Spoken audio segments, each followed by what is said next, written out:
హిందువుల ఏళ్లనాటి కళ అయోధ్యలో రామమందిర నిర్మాణం. శ్రీరాముడి జన్మభూమిగా భావించే అయోధ్యలో శ్రీరాముడి మందిర నిర్మాణం కోసం వందల ఏళ్ల నుంచి ఎన్నో పోరాటాలు, వివాదాలు జరిగాయి.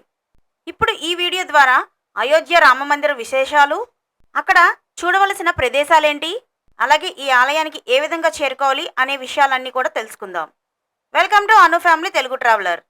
రామాయణాన్ని అనుసరించి 9000 సంవత్సరాలకు పూర్వం వేదాలలో ఆదిపురుషుడుగా హిందువులకు ధర్మశాస్త్రం అందించినట్టుగా పేర్కొన్న సూర్యవంశపు రాజు మనువు ఈ నగరాన్ని స్థాపించాడని, అతని కుమారుడైన ఇక్ష్వాకు పాలించాడని పురాణ గాథ. అయోధ్య గంగానది తీరంలో ఉన్నదండి. అలాగే సరియు నది కుడివైపున ఉన్నది.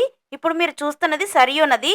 ఇక్కడ మీకు కనిపిస్తున్న ఈ విగ్రహం చౌదరి చరణ్ సింగ్ గారిదండి. ఈయన 5వ ప్రధానమంత్రి. ఆయన పేరు మీదే ఈ ఘాటుకి పేరు పెట్టారు, చౌదరి చరణ్ సింగ్ ఘాట్ ఇది. మీరు కూడా అయోధ్య వెళ్తే తప్పనిసరిగా సరియు నదిలో స్నానం ఆచరించిన తరువాత దైవ దర్శనానికి వెళ్ళండి. ఈ ఘాట్నే రామ్ కథా పార్క్ అని కూడా అంటారండి. ప్రతిరోజు సాయంత్రం ఇక్కడ లేజర్ షో కూడా జరుగుతుంది. దర్శనానికి ముందు మేము కూడా ఈ ఘాట్లో స్నానం చేశాము. అలాగే ఇక్కడ లేడీస్కి డ్రెస్ చేంజ్ చేసుకోవడానికి కూడా రూమ్స్ ఉంటాయి. నా బ్యాక్ సైడ్ ఉన్నాయి చూడండి. ఈ ఘాట్ దగ్గర మనకి చాలా హోటల్స్ అయితే ఉన్నాయండి. మనకి ఇడ్లీ, దోశ, వడ ఇలాంటివన్నీ కూడా దొరుకుతున్నాయి. హ్యాపీగా ఎవరైనా అక్కడికి వెళ్ళినప్పుడు అక్కడే స్నానం ఆచరించి అక్కడ ఉన్న హోటల్స్లోనే టిఫిన్స్ తినేసేయండి. టిఫిన్ కూడా అక్కడ చాలా బాగుంది. మేమందరం కూడా అదే హోటల్లో టిఫిన్ చేసాము. ఇంతకీ ఈ హోటల్ పేరేంటో కూడా మీకు చెప్తాను ఇప్పుడు. నా బ్యాక్ సైడ్ చూడండి, ఆంధ్ర టిఫిన్ అండ్ మీల్స్ అని రాసుంది. ఈ హోటల్కి నేనేమి ప్రమోషన్ చెయ్యట్లేదండి. మన ఆంధ్ర వాళ్ళు వెళ్ళినప్పుడు మన ఆంధ్ర ఫుడ్ తినాలని అందరూ అనుకుంటారు కాబట్టి ఇక్కడ ఆంధ్ర హోటల్ ఉన్నది కనుక నేను మీకు చెప్తున్నాను. సరియు నదిలో స్నానం అయిపోయింది, టిఫిన్ కూడా తినేసాము. ఇప్పుడు మేము అయోధ్య బాలరాముడి దర్శనానికి బయలుదేరాము. ఆన్ ది వే వెళ్ళేటప్పుడు వాల్స్ మీద రామాయణానికి సంబంధించిన పెయింటింగ్స్ అయితే ఉన్నాయండి. చాలా బాగున్నాయి. అందులో కొన్ని నేను మీకు ఈ వీడియోలో చూపిస్తున్నాను. వాటిని చూస్తూ నేను చెప్పేది వినండి. పురాణాల ప్రకారం శ్రీరాముని పూర్వీకులు మహారాజు ఆయుధ్ అపరాజితుడు కనుక ఈ నగరానికి అయోధ్య అని పేరు వచ్చింది. అయోధ్య అంటే జయించ సఖ్యం కానిది అని అర్థం. అయోధ్యను సాకేతపురం అని కూడా పిలుస్తారండి. అయోధ్యని రాజధానిగా చేసుకొని సూర్యవంశ రాజైన ఇక్ష్వాకు కోసల రాజ్యాన్ని పాలించారంట. 63వ సూర్యవంశ రాజైన దశరథుడి రాజ్యసభ అయోధ్య అంట. సూర్యవంశాన్ని రఘువంశం అని కూడా పిలుస్తారండి. ఎందుకంటే రఘుమహారాజు చేసిన రాజ్య విస్తరణతో గొప్ప పేరు గడించి సూర్యవంశానికి మారుపేరుగా నిలిచాడండి. అందుకే రఘుమహారాజు తర్వాత సూర్యవంశం రఘువంశంగా కూడా ఘనత వహించింది. రఘుమహారాజు మనవడు దశరథుడండి. ఈ దశరథ మహారాజు కుమారుడే శ్రీరామచంద్రుడు. అయోధ్య బౌద్ధమత వారసత్వం కలిగిన నగరం. ఇక్కడ మౌర్య చక్రవర్తుల కాలంలో నిర్మించబడిన పలు బౌద్ధాలయాలు, స్మారక చిహ్నాలు, శిక్షణా కేంద్రాలు కూడా ఉన్నాయి. గరుడ పురాణంలో అయోధ్య భారతదేశంలోని హిందువులకు 7 పవిత్ర ప్రదేశాలలో ఒక్కటిగా చెప్పబడింది. వారణాసి అత్యంత పవిత్రమైనది. ఇక్కడ వాల్ మీద రామ పట్టాభిషేకం పెయింటింగ్ ఉంది, చూసారు కదా, చాలా బాగుంది కదా. మీరు కూడా అయోధ్య వెళ్ళినప్పుడు వాల్ మీద ఉన్న పెయింటింగ్స్ అన్నీ చూసుకుంటూ వెళ్ళండి, చాలా బాగుంటాయి. ఇక్కడ ఒక రామాలయం ఉంది అంటే అక్కడికి వెళ్ళామండి. చాలా సంవత్సరాలు రాములు వారు ఈ ప్రదేశం నుండి అయోధ్యని పాలించారంట. ఆలయం చిన్నదే కానీ చాలా పురాతనమైన ఆలయం అండి. గర్భగుడిలో ఉన్న సీతారాములండి, చాలా బాగుంది. ఈ స్వామీజీ అక్కడే ఉంటారు. అయోధ్య రామమందిరం కట్టకముందు రామమందిరం కోసం ఆయన కూడా చాలా పోరాటం చేశారంట. క్రౌడ్ బాగా ఎక్కువగా ఉన్నప్పుడు వెళ్ళకండి, అన్నీ కూడా మనం ప్రశాంతంగా చూడలేము. మేము వెళ్ళినప్పుడు చూసారు కదా క్రౌడ్ ఎంత ఉందో. అయోధ్య వివాదం 1528-29లో మొఘల్ చక్రవర్తి బాబర్ ఆధ్వర్యంలో నిర్మించబడిన బాబ్రీ మసీదు రాముడి జన్మస్థలం అయిన అయోధ్యలో ఆలయం పైన నిర్మించారంటండి. 1992లో కొంతమంది హిందువులు ఆ మసీదుని కూల్చివేశారంట. 2019లో భారత సుప్రీంకోర్టు పన్ను రికార్డుల ఆధారంగా భూమి ప్రభుత్వానికి చెందినదని తుది తీర్పుని ప్రకటించిందంట. రామ మందిరాన్ని నిర్మించడానికి భూమిని ట్రస్టుకు అప్పగించాలని ఆదేశించింది. మసీదు నిర్మించుకోవడానికి ఉత్తరప్రదేశ్లో 5 ఎకరాల భూమిని ఇవ్వాలని కూడా ఆ ప్రభుత్వాన్ని ఆదేశించిందంట. 2020 ఆగస్టు 5న రామమందిర నిర్మాణ ప్రారంభానికి భూమి పూజని భారత ప్రధాని నరేంద్ర మోడీ గారు నిర్వహించారు. 2024 జనవరి 22న అయోధ్యలో బాలరాముడు ప్రాణప్రతిష్ఠ జరిగింది. రామమందిరానికి వెళ్తున్నప్పుడు దారిలో కుడివైపు, ఇక్కడ నేను మీకు వీడియోలో చూపిస్తున్నాను చూడండి, కుడివైపుకి హనుమాన్ గరి అని ఉంటుంది చూడండి. ఇక్కడ బోర్డు కనిపిస్తుంది కదా గ్రీన్ కలర్లో, అటువైపు వెళ్ళాలి. అటువైపు వెళ్తే మనకి హనుమాన్ మందిరం ఉంటుంది. శ్రీరాముని దర్శనానికి వెళ్లే ముందు ప్రతి ఒక్కరూ హనుమంతుడిని ఆలయంలో అనుమతి తీసుకునే అయోధ్య వెళ్ళాలండి. ఈ ఆలయాన్ని 300 సంవత్సరాల క్రితం స్వామి అభయ రామదాస సన్నిధిలో సిరాజ్ ఉద్ దౌలా స్థాపించారంటండి.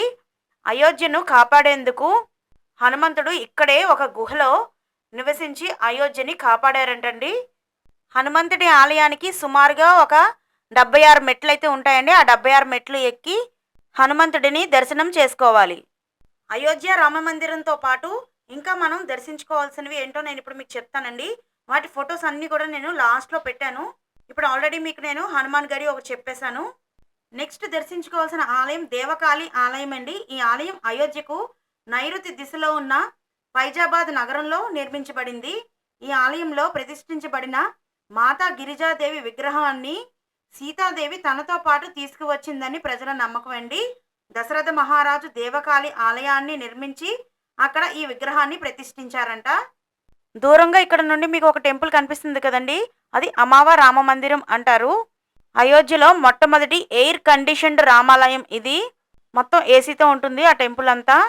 ఆలయం మొదటి అంతస్తులో ఉంటుంది. అలాగే శ్రీరాముడి బాల్య విగ్రహం ఉంటుంది ఇక్కడ. అలాగే ఇక్కడ భక్తులకి ఉచిత ఆహారాన్ని కూడా అందిస్తారంట వాళ్ళు. నెక్స్ట్ దర్శించుకోవాల్సిన ఆలయం నాగేశ్వరనాథ్ ఆలయం అండి. ఈ ఆలయాన్ని రాముడి కుమారుడు కుసుడు స్థాపించాడు. సరియు నదిలో స్నానం చేసేటప్పుడు కుసుడు తన చేతి పట్టీని పోగొట్టుకున్నాడు. అప్పుడు నాగకన్య తిరిగి ఇచ్చిందంట. ఆమె అప్పుడు అతనితో ప్రేమలో పడింది. ఆమె కోసం ఆమె శివభక్తురాలు అని కుసుడు ఈ ఆలయాన్ని నిర్మించాడంట.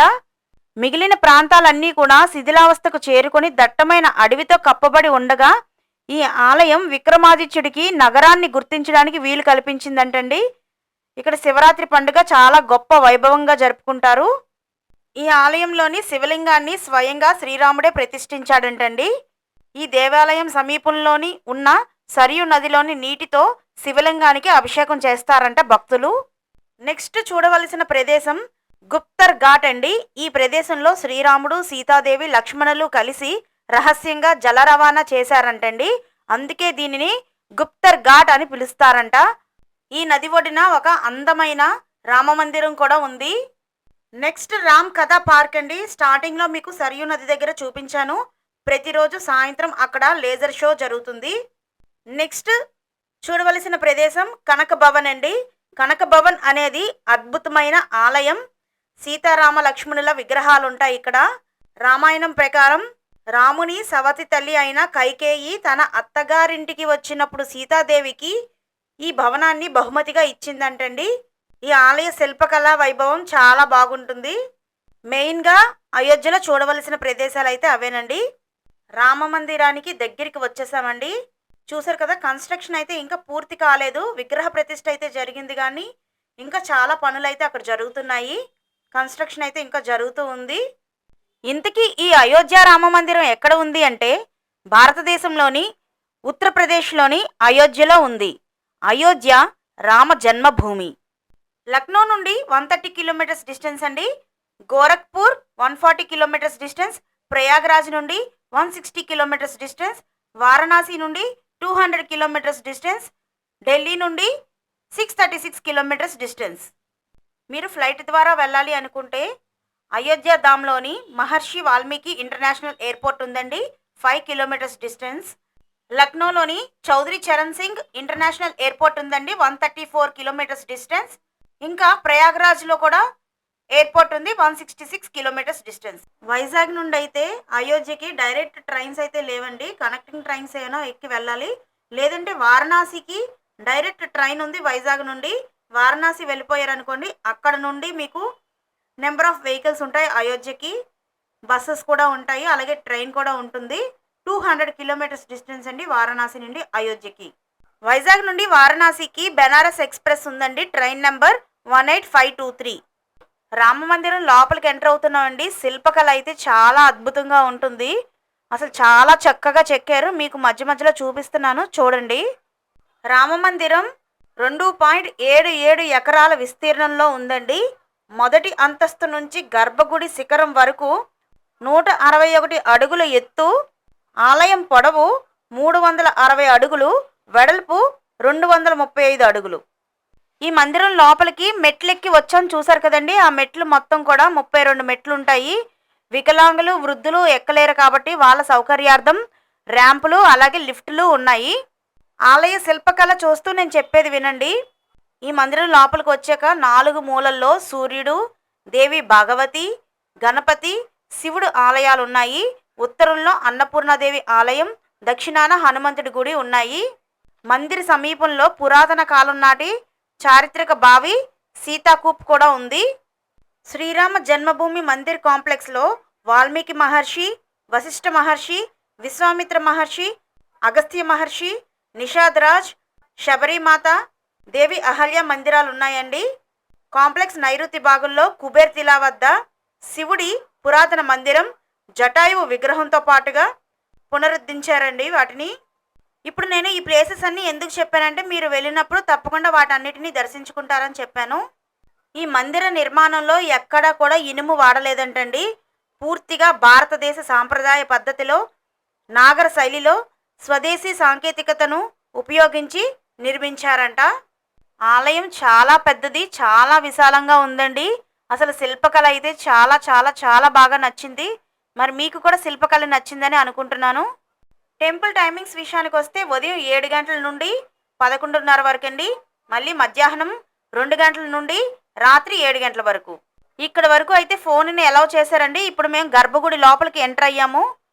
గర్భగుడిలోని మనకి బాలరాముడు 51 అంగుళాల పొడవుతో 5 ఏళ్ల బాలుడిలా విల్లు బాణం పట్టుకొని దర్శనమిస్తాడండి. ఇదేనండి గర్భగుడిలోని బాలరాముడు. జై శ్రీరామ్. నేను ఇందాక మీకు చెప్పిన విజిటింగ్ ప్లేసెస్ అన్నీ కూడా ఇప్పుడు చూపిస్తున్నాను, ఒకసారి చూడండి. ఈ వీడియో మీ అందరికీ నచ్చినట్లయితే తప్పకుండా లైక్ చేయండి. మీకు తెలిసిన వాళ్ళందరికీ కూడా షేర్ చేయండి. ఇంకా ఎవరైనా అను ఫ్యామిలీ తెలుగు ట్రావెలర్ ఛానల్ని సబ్స్క్రైబ్ చేసుకోకపోతే సబ్స్క్రైబ్ చేసుకొని పక్కనే ఉన్న బెల్ ఐకాన్ని ప్రెస్ చేయడం మర్చిపోకండి.